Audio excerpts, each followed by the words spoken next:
joined live by political analyst Steve Topple. Steve, the UK media has mainly focused on Putin, and the files certainly don't paint a very good picture for him. Does it surprise you, though, that he is actually being singled out here? It doesn't surprise me in the least, Bill.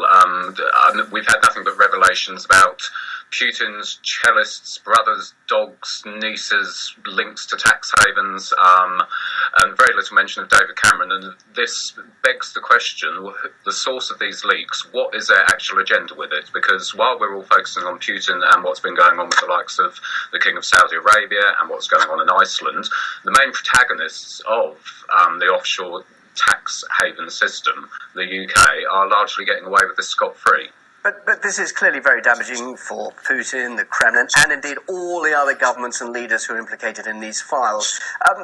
What impact do you think it will actually have on them? I think time will tell. I mean, historically, you have to look at this in the context that in 2012 we had the revelations of 13 trillion of money being avoided by offshore tax havens. Now, the figure quoted in this article is 1 trillion. We have been here before. I see what's going on in Iceland at the moment. There are huge protests calling for the government to step down. However, the measures that are being suggested currently by the likes of the OECD, where they're talking about blacklisting tax havens, country by country reporting, baseline profit erosion countermeasures, this really is skirting around the edges of something which is utterly entrenched and systemic within the global financial system. And of course it's legal, isn't it? I mean, much of what these people are doing is not illegal. In many cases, it appears that this is tax avoidance and not evasion. So this really is the system at fault here. Completely. It's completely legal, and moreover, they seem to think there's nothing wrong in doing it.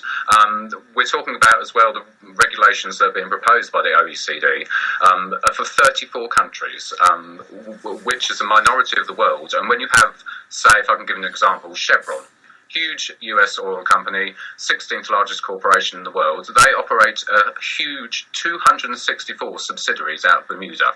They're not just going to roll over lightly and accept this. And furthermore, we have to look at the nature of the way this operates, the lawmakers who do this. The Tory party, huge links to tax havens, as has been disclosed. Labour don't come off from this cleanly either. The Fabian think tank that operates within Labour, sponsored by Quadrilla, who operate out of Bermuda. It's systemic and it's entrenched. Sure, but just finally, Steve, criminals are clearly using this as well, and they're linked to this system, and governments are, of course, corrupt. We know that Russia has a notorious reputation for corruption, but do you think these files actually show clearly that corruption is rife everywhere? I think that's the only good part to come out of this so far, is that they shine a light into the way that this is spread across the world. However, still more needs to be done. That it is the system which is at fault here that allows people to do this, while 99% of the world live in pretty much damned inequality, and something seriously needs to happen. Steve Topple, thank you very much indeed for joining us. An inquiry. MPs have launched an investigation into why the publication of Sir John